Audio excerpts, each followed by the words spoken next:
a currency, cryptocurrency.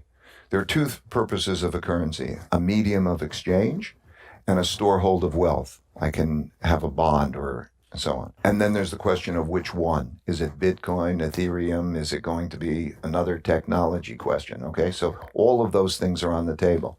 Right now, it's not an effective medium of exchange. I got some Bitcoin. I want to go spend it Bitcoin. You can't use it as an effective medium of exchange, other than in a very limited number of cases, which can also be threatened in terms of what the secrecy of those transactions are and things that are being done by governments to get beyond that secrecy.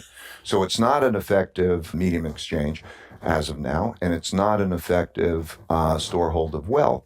And that's because the speculation on it is such, and the participant in it is something that I would say is a classic bubble kind of situation. I mean, if you look at the nature of the participant in it, and you say, what is the level of sophistication in their understanding, the ability? Do we have a sophisticated investor who is then actually thinking in terms of expected value, in terms of where that's going to be and so on? Or do we have an investor who is inclined to then flip it and trading in and out, and what's that component? You can, by the way, have a wonderful investment that's a long-term investment and still have a bubble in that investment.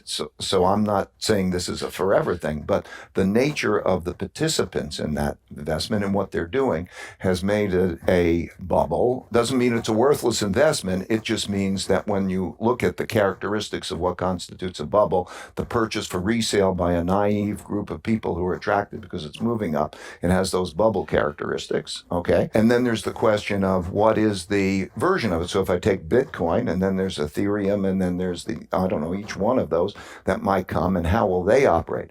I would say that, as distinct from the blockchain notion and the whole concept of cryptocurrency, which has a lot of merit to it. But as a currency, you can't have the volatility driven by speculation on it make it a storehold of wealth. Its characteristics right now are standing in the way of its potential.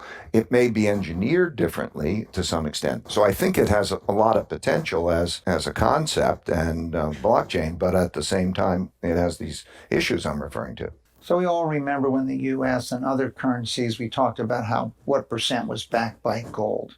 So when you talked about what is the storehouse of value, and then the separation of the currency from gold. And I think we see, you just have to look on social media, a number of people that have the most number of hits on Twitter are now thinking about creating their own securities, okay, and their own currencies. So if I have 100 million people following me on the web, maybe I should have my own currency too, so they can put money behind me.